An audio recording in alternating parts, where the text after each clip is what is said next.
So, good morning, dear students. So today we are going to be discuss about the analysis of varying cross section of the bar when subjected to the different loading. So how the stress and elongation will appear in the bearing cross section bar. So in the last class, we have discussed about the Hooke's law and stress and strain curve or load and deflection curve or diagram for the ferrous material, non-ferrous material, and brittle material. Okay, so you hope you understood that. So let's come to the forward, and we already know the relation between the strain and strain with the help of Hooke's law. So by using the same, and we also know the relation between the stress and load and cross section area of the bar. So in this part, okay, so let's see how we can calculate the stresses in varying cross sectional bar.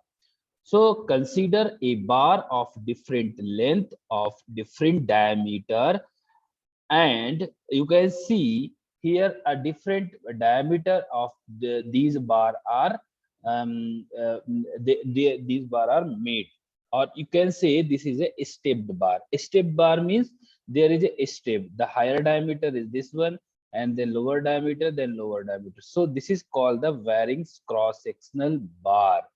So you can see, dear students, this bearing cross-sectional bar, we have three: section 1, section 2, section 3, and respectively their cross-sectional area are different. So their area cross-section are different, to cross-sectional area definitely different, and depend on the cross-section. You can see that depend on the cross-section, the different section will experience different kind of stress. Okay, so you can see here, suppose this is first cross section. So we all know, my dear student, stress is equal to, we are studies earlier, stress, we are representing stress by the sigma upon load applied upon the cross sectional area, because all section 1, 2, and 3 are subjected to the same load, that is a P. So all section A, section B, and section 3 will experience the same load, but because their cross sectional area are different, so they will experience different kind of stress.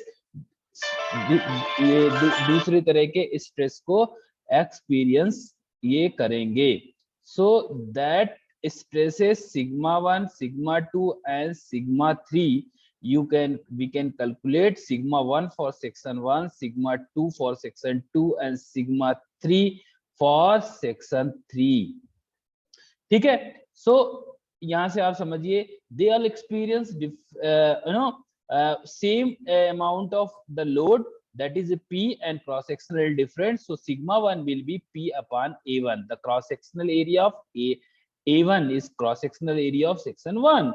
So you just put P upon A1, and which is equal to, and just open this. What is this? Is circular bar. Okay, this is a circular one. So what is the formula of area for circular bar?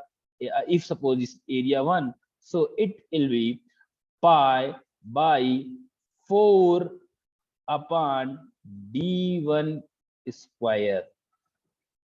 Okay, so just put this value here in denominator. So 4 goes upside, so it's become new relation will be 4p pi d1 ka square.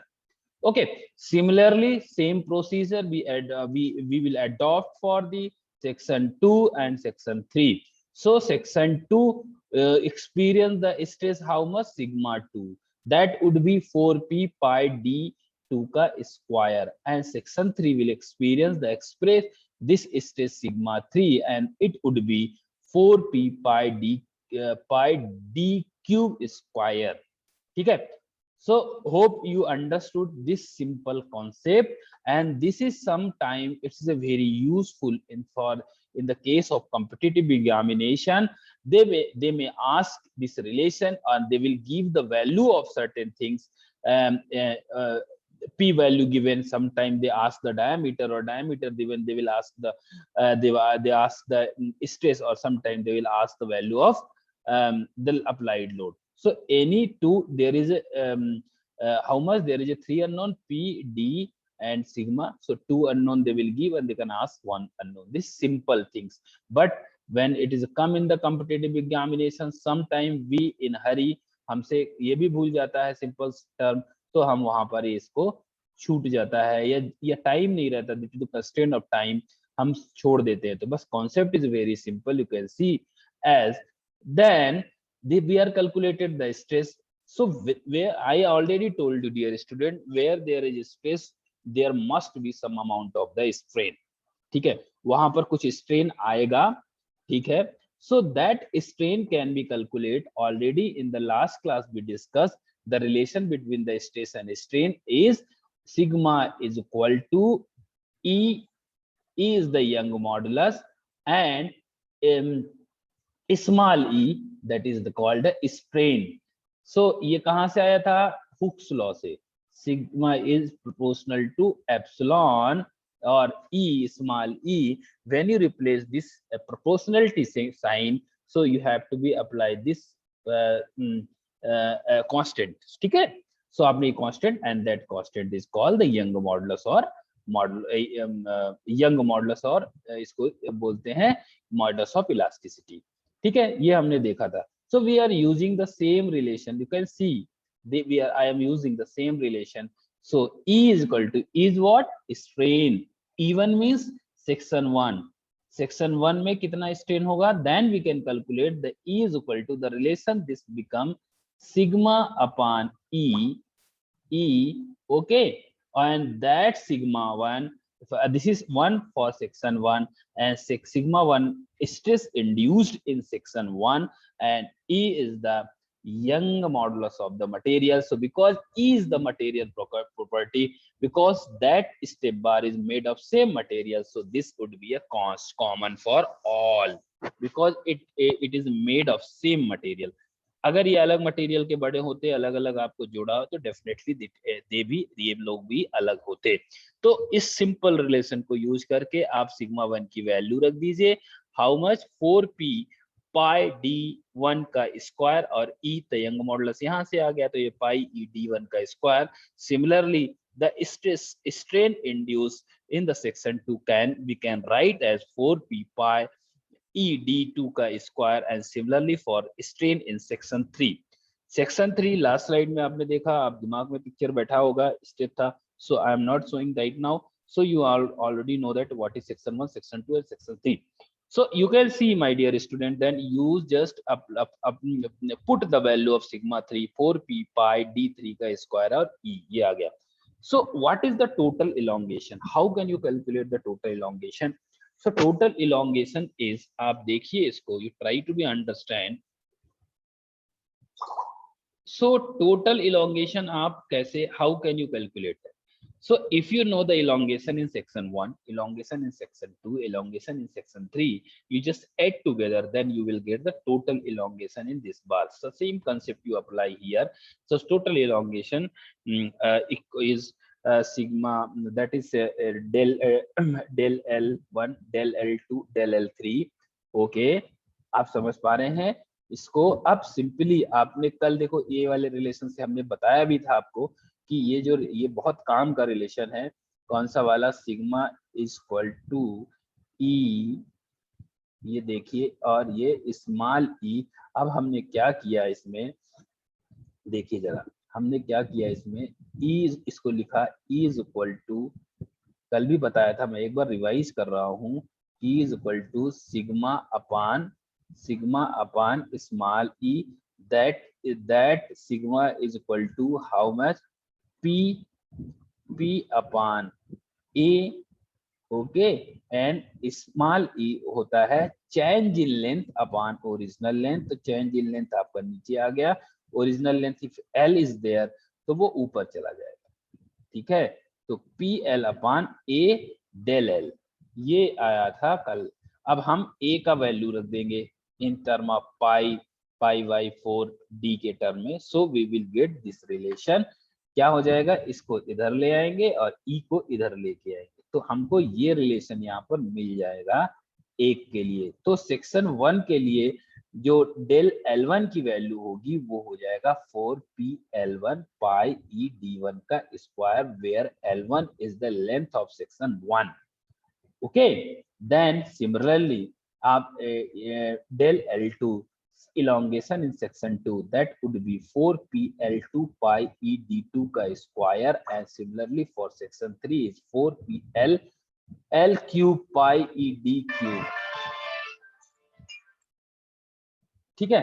सो ये सारी चीजें आप यहाँ से you can get it, ये रख लिया। अब हम जो भी कॉमन आ रहा है वैल्यू 4P पाई E L1 D1 का स्क्वायर प्लस L2 D2 का स्क्वायर प्लस L3 D3 का स्क्वायर, ये अंदर कॉमन नहीं है, जो कॉमन टर्म है उसको हमने बाहर रख लिया। So that is called the total change in length, ठीक है। तो टोटल चेंज इन लेंथ कितना हो गया, इस फार्मूला से आप निकाल सकते हैं। तो अब कोई भी न्यूमेरिकल अगर क्वेश्चन में आया, उसमें अप्लाइड लोड गिवन है, लेंथ गिवन है, डायमीटर गिवन है, यंग मॉडुलस दिया है, तो you can apply this relation directly. आप अगर याद रखे हो तो इसको डायरेक्टली, ये सब कॉम्पिटिटिव एग्जामिनेशन जो आते हैं ना, सिविल ये वाले एग्जामिनेशन सब इंजीनियर वगैरह के, तो ऐसे छोटे छोटे क्वेश्चन आते हैं उसमें directly you can use this relation. और आप आराम से सारी वैल्यू रखिए, कैलकुलेटर चलाना आता है, आप वैल्यू निकाल के फटाफट बता दोगे, ठीक है। So simple this relation you must remember. So ये केस 1 हो गया इसका, जब एक स्टेप 12 सब्जेक्टेड टू सेम एक तरह एक लोड होगा, दैट इज P। अब एक नेक्स्ट केस और भी आता है इसमें, अपन उसको आगे देखते हैं, देखते आगे। तो आप इसको बहुत अच्छे से समझ जाओगे और बहुत कर भी पाओगे। ये जस्ट सिंपल कंसेप्ट, आपको हुक्स लॉ याद रखना है, हुक्स लॉ के बेस पे ये सब। सो देखिए ये वही सेम प्रॉब्लम है बट इसका न्यूमेरिकल है। कितना आसान न्यूमेरिकल है, देखो। A step bar diameter D1 D2 D1 is given, D1 D2 and D3 is given. So one changes I would like to make here कि इसको it would be D3, ये थोड़ा सा गड़बड़ है, it would be D3 and D2 and this would be D1, okay. ऐसा कर लेते हैं, अब से और सही है, बस इसमें थोड़ा सा अब मेरे को गड़बड़ लग रहा है क्योंकि वो मैच नहीं कर रहा है डायग्राम से। So let's see the diameter D3 जो कि 20 है, D2 is 15 mm and D1 is 10 mm। अब सही है, डायग्राम से मैच हो रहा है। Then axial length L1, L2, Ln3 are respectively shown in the figure. Bar is subjected to axial load of 8 kN. Determine the stress in step bar, total change in length, and Young modulus values given in this question. So कोई problem नहीं है. So let's see, use all which concept we have, which formula derived in the last slide. So अब देखते हैं क्या होता है, ठीक है। सो अब कुछ नहीं करना है, सारी वैल्यू तो दी है, आप लास्ट वाला जो रिलेशन निकाले थे उसमें उठा के रख दीजिए। Del is equal to 4P upon pi E L1 upon D1 का square plus L2 upon D2 का square plus L3 upon D3 का स्क्वायर। देखिए, चलिए आगे चलते हैं, देखते हैं, ठीक है।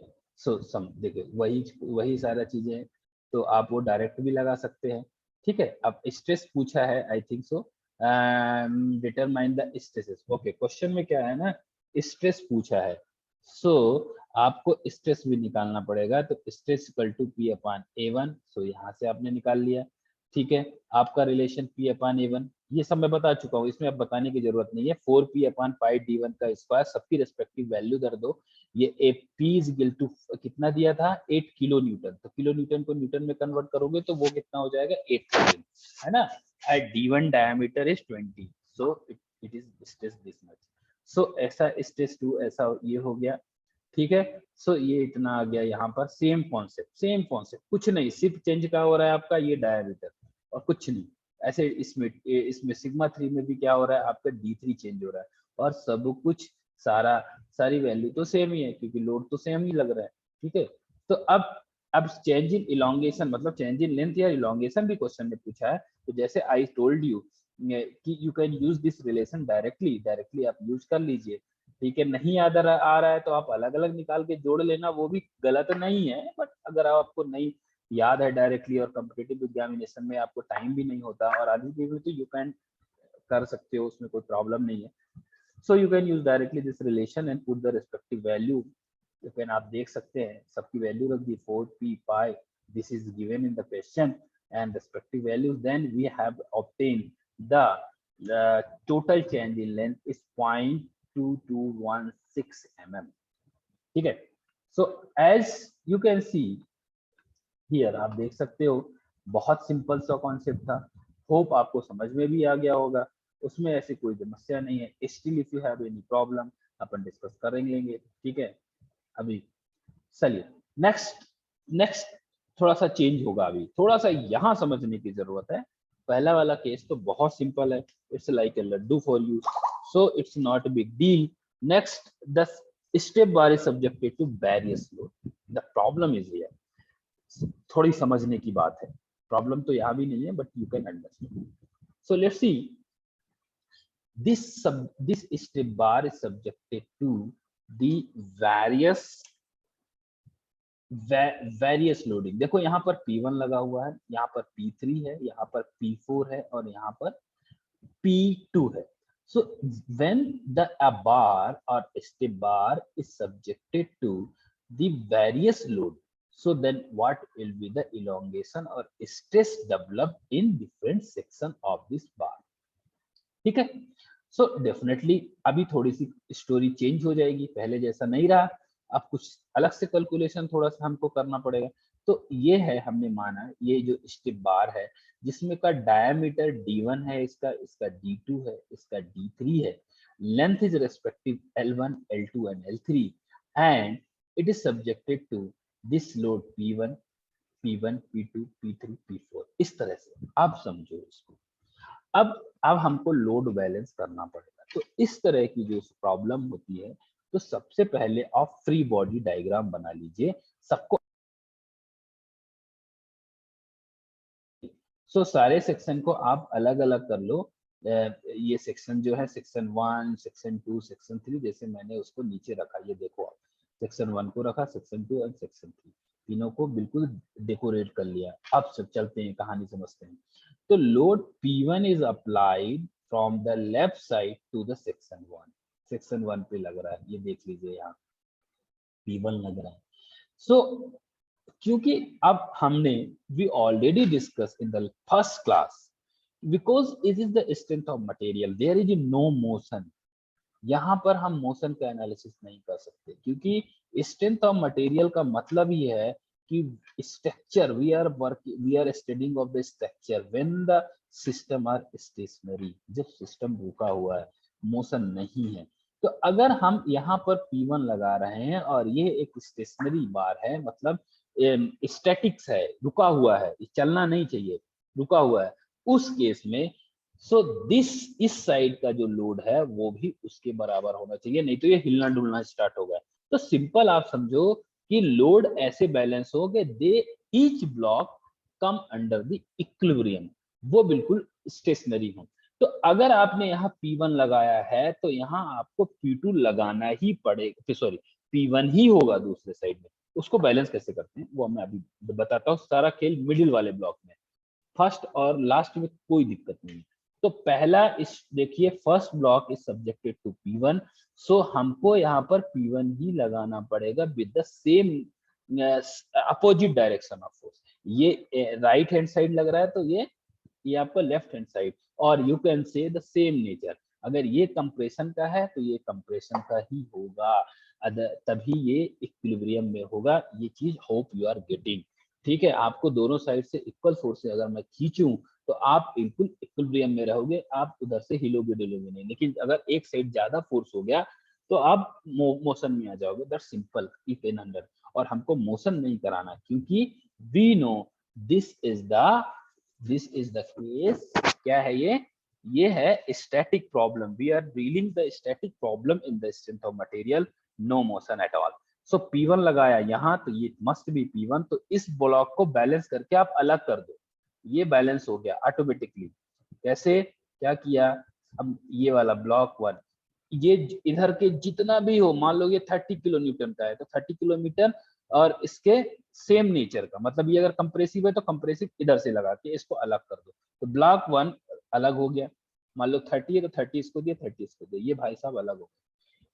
लास्ट वाले में भी यही करिए आप। लास्ट ब्लॉक जो 3 है, अगर यहाँ P2 आप देख रहे हो, यहाँ पर सेम नेचर का P2 लगा के इसको अलग कर दो। ठीक है, तो पहला और तीसरा की काम हो गया आपका, बिल्कुल यहाँ का लोड देख के और यहाँ का लोड देख के। अब बचे बीच वाले। चलो, सारा चीज अगर ये समझ में आ गया तो आई थिंक आपको कोई दिक्कत नहीं आने वाली। ठीक है, let's try to understand. So in middle block आप देखिए, अब यहाँ पर देयर इज इंटरसेक्शन। इंटरसेक्शन है, sudden cross sectional area change हो रहा है। सो इट मींस जब आप लोड यहाँ लगेगा तो यहाँ इसमें पर स्ट्रेस डेवलप होगा, रेजिस्टेंस फोर्स डेवलप होगा। रेजिस्टेंस फोर्स डेवलप होगा, ये आप एग्री करते हो, फर्स्ट क्लास में मैंने बता चुका हूँ कि what is the resistance force. और वो रेजिस्टेंस फोर्स क्या होता है, चलो अभी आपको समझाता हूँ। इधर वाला ऐसे ऐसे बताया था, तो it would be that P1 ये और P1 ये। ठीक है, ये चीज आपको मैंने बताया था कि जब भी इंटरसेक्शन ऐसा जहां पर जिस सेक्शन पे स्ट्रेस डेवलप होगा, स्ट्रेस डेवलप होगी, वहां पर फोर्स ऑफ रेजिस्टेंस डेवलप होगा, और फोर्स ऑफ रेजिस्टेंस का नेचर ऐसा ही होता है।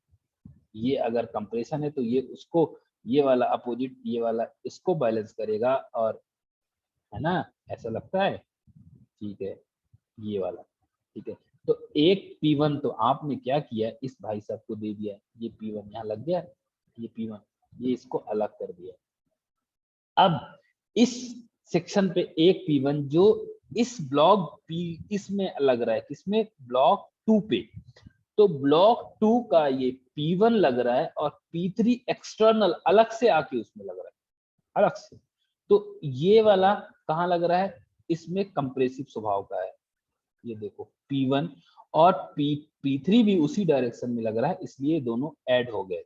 लेकिन अगर दोनों के साइन अलग होते, एक इधर लग रहा है और एक इधर लग रहा है, तो हम जो बड़ा मतलब उसमें माइनस कर देते। ठीक है, कंप्रेशन जिससे हो रहा था उसको नेगेटिव ले लेते, और जिससे टेंशन हो रहा है उसको पॉजिटिव लेके इसको प्लस सॉरी माइनस कर देते, क्योंकि अभी सेम एक डायरेक्शन में हो रहा है, तो we are taking as a positive. So sorry, add कर दिया। Similarly the same incident will happening here. आप यहाँ भी वही करने वाले हो। ये देखो, रेजिस्टेंस फोर्स डेवलप होगा, एक इधर की तरफ एक्ट करेगा और एक इधर की तरफ एक्ट करेगा। Are you getting my point? That is the P2 and that is the also P2। ठीक है, तो ठीक है, तो ये P2 ये वाला, और ये P2 यहाँ पर एक्ट करेगा, और P4 एक्सटर्नली अप्लाइड है, तो P2 प्लस P4 हो जाएगा यहाँ, क्योंकि एक ही डायरेक्शन में लग रहे हैं। तो ये अब इक्विलिब्रियम में आ गए अलग अलग ब्लॉक्स। सो अब आपका पूरा simply you can say that is equilibrium में है, सारा सिस्टम बैलेंस हो चुका है ना, ब्लॉक 1 2 एंड 3। अब तो सिंपल प्रॉब्लम हो गया, अब तो कोई दिक्कत ही नहीं आने वाली, अब तो बहुत आसान हो गया ये, आप समझो, इसमें अब कुछ नहीं बचा। अब फर्स्ट ब्लॉक के स्ट्रेस निकाल लो। कैसे निकालोगे, stress equal to P1 upon a cross sectional area of block 1। Very good, निकल गया। The stress in block 2 is equal to क्या हो जाएगा, क्या हो जाएगा, that would be sigma 2 is equal to, इसमें से तो कोई भी, ये दोनों बैलेंस ही होंगे भाई साहब, ये हमेशा ये वाला ऐड करोगे और ये ऐड करोगे, दोनों बराबर ही होंगे, तो कोई भी ले लो, कोई भी कॉम्बिनेशन ले लो, चाहे P1 plus P3 upon cross sectional area of block 2, and similarly the P2 upon cross sectional area of B3। इससे हम निकाल पाएंगे stress develop in individual block. ठीक है, सो ये देखिए वही चीज समझिए। अब under the equilibrium the P1 plus P3 equal to P2 plus P4। कैसे देखो जरा, ये किस डायरेक्शन में, P1 और P3 एक डायरेक्शन में है, इधर मेरे लेफ्ट हैंड राइट साइड जा रहे हैं, और P4 और P2 एक डायरेक्शन में मेरे लेफ्ट साइड जा रहे हैं। तो भाई इक्विलिब्रियम में रखना, मोशन नहीं कराना, तो दोनों को इक्वल करना पड़ेगा। ये देख लो इक्वल हो गया इधर, है ना। सो अब स्ट्रेसेस इन थ्री सेक्शन, जो मैं बोल रहा था वही चीज क्या हो जाएगा, सेक्शन 1 में सिग्मा 1 अपॉन P1 पाई D1 का स्क्वायर। देन सिमिलरली सिग्मा 2, दोनों में से कोई एक लो, मैंने बोला ही था, चाहे P1 प्लस P3 ले लो, चूंकि दोनों बराबर है, ऊपर देख रहे हो आप, ए पाई D2 का स्क्वायर। सिमिलरली P3 4 P2 पाई D क्यूब, D3 का स्क्वायर। ठीक है, तो आपको सिग्मा 1 सिग्मा 2 और सिग्मा 3 यहाँ बहुत सिंपल आपको यहाँ पर मिल गया।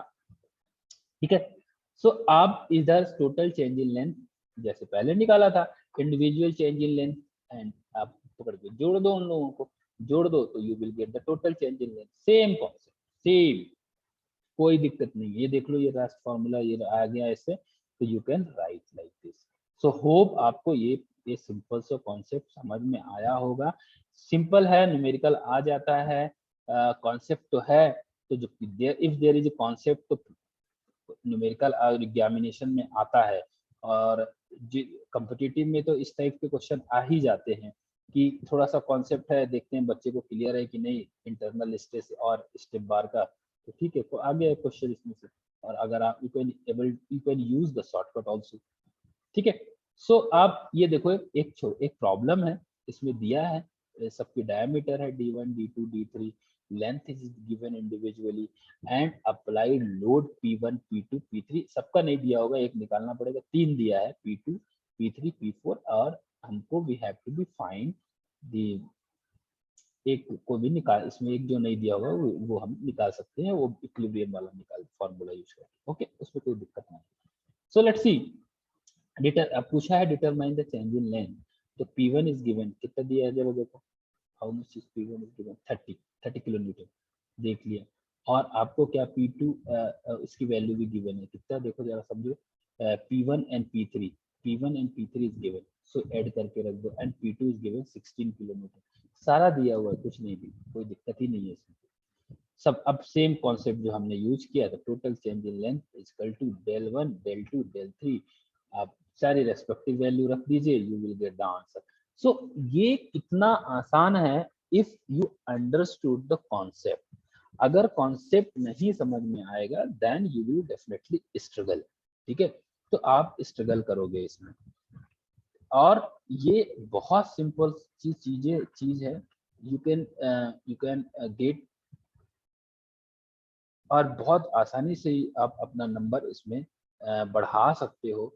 So this is all about the step bar. 2 case हमने डिस्कशन किया इसमें, ठीक है, और I hope you have got both case and you are able to solve the numerical under the both condition.